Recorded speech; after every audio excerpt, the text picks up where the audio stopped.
अगर उसको बाहर निकालना हो तो सारे पैसेंजर नीचे उतर करके एक दिशा में धक्का मारते हैं कि नहीं मारते हैं? मारते हैं कि नहीं मारते हैं? लेकिन आधे पैसेंजर आगे से पीछे की धक्का मारे और आधे पैसेंजर पीछे से आगे धक्का मारे तो कीचड़ से गाड़ी निकलेगी, गड्ढे से गाड़ी निकलेगी। सबको एक ही दिशा में करना होगा ना। बंगाल में भी दिल्ली की ताकत और बंगाल की ताकत, दोनों इंजन एक दिशा में लगेंगे तब जाकर के बंगाल ये बर्बादी से बाहर निकलेगा। हम सबका साथ, सबका विकास और सबका विश्वास के मंत्र के साथ काम कर रहे हैं। लेकिन यहां पश्चिम बंगाल में दीदी,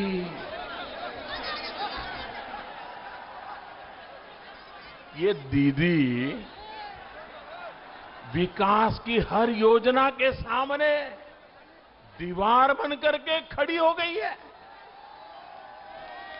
आपने दीदी पे भरोसा किया, लेकिन दीदी ने आपको दुर्नीति दी, आपके साथ विश्वासघात किया। किया कि नहीं किया? विश्वासघात किया कि नहीं किया? आपके सपनों को चूर चूर कर दिया कि नहीं कर दिया?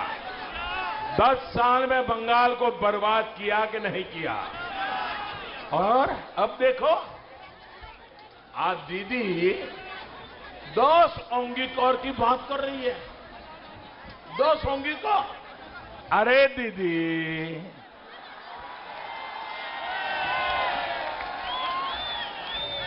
बंगाल के लोगों ने आपको 10 साल सेवा का अवसर दिया था, लेकिन आपने उन्हें लूट मार से भरे 10 साल दिए। आपने उन्हें 10 साल का भ्रष्टाचार दिया। आपने उन्हें 10 साल का कुशासन दिया।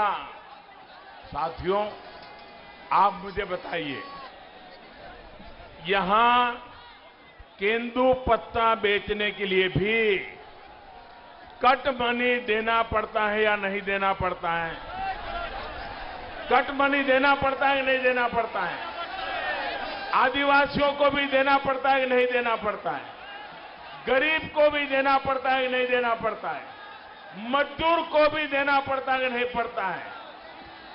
बंगाल में ये कट मनी का सिस्टम बंद होना चाहिए कि नहीं होना चाहिए?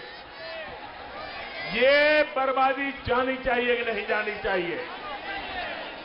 साथियों,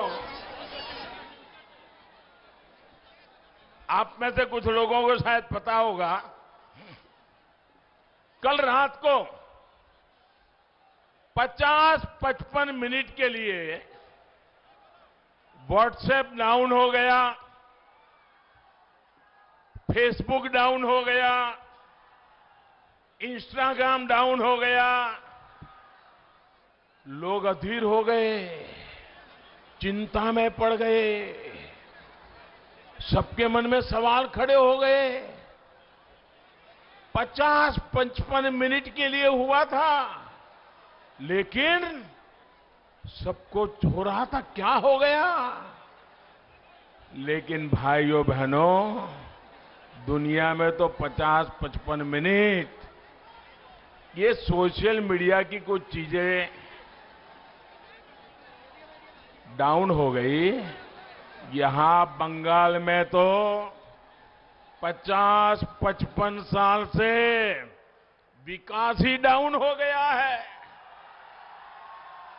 विश्वास ही डाउन हो गया है, सपने ही डाउन हो गए हैं, संकल्प भी डाउन हो गए हैं। मैं आपकी अधीरता समझ सकता हूं। भाइयों और बहनों, पहले कांग्रेस, फिर लेफ्ट और अब टीएमसी ने बंगाल के विकास को अवरुद्ध करके रखा है। दीदी का भी ट्रैक रिकॉर्ड दलित, आदिवासी, पिछड़ों का हक छीनना, दलितों का हक छीन लेना, आदिवासियों का हक छीन लेना, पिछड़ों का हक छीन लेना, गरीबों का हक छीन लेना और वोट बैंक की राजनीति के लिए तुष्टीकरण करते रहना, यही इनका खेल चला है। दीदी ने बंगाल के युवाओं के, यहां की युवा पीढ़ी के बहुत कीमती 10 साल छीन लिए हैं। दीदीर पार्टी होच्छे निर्ममतार पाठशाला। दीदीर पाठशालाते सिलेबस होच्छे तोलाबाजी।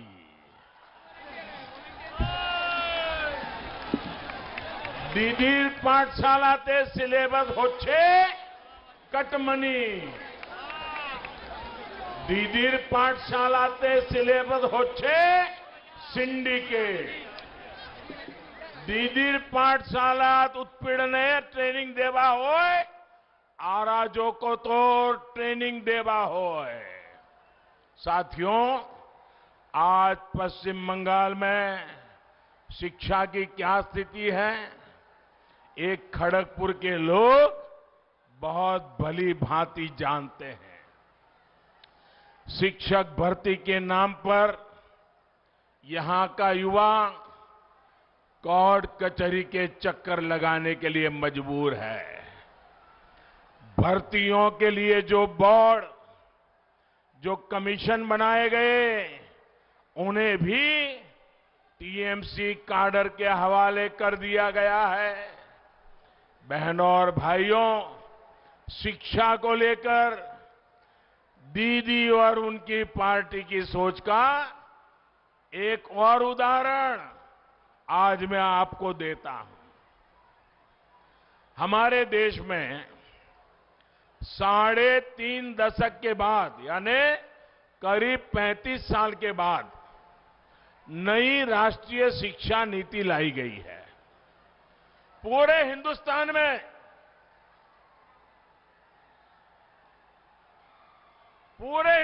में ये नई राष्ट्रीय शिक्षा नीति की तारीफ हो रही है और इसका मकसद है 21वीं सदी की जरूरतों के अनुसार शिक्षा में बदलाव हो।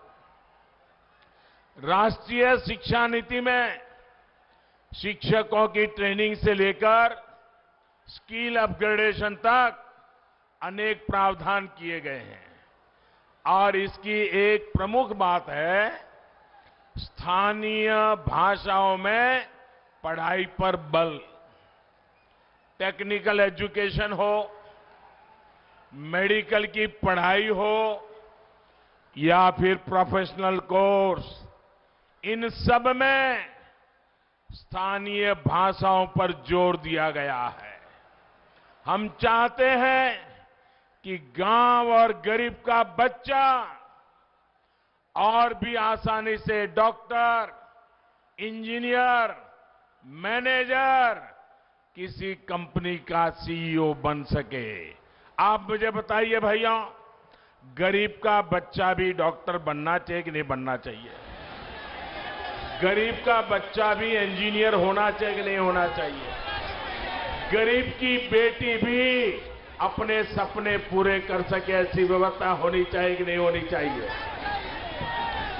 लेकिन भाषा के कारण उसके सपने चूर चूर हो जाते हैं। हमने कहा है गरीब का बच्चा भी डॉक्टर बन सके, उसलिए उसकी भाषा में हम पढ़ाएंगे और उसको डॉक्टर बनाएंगे।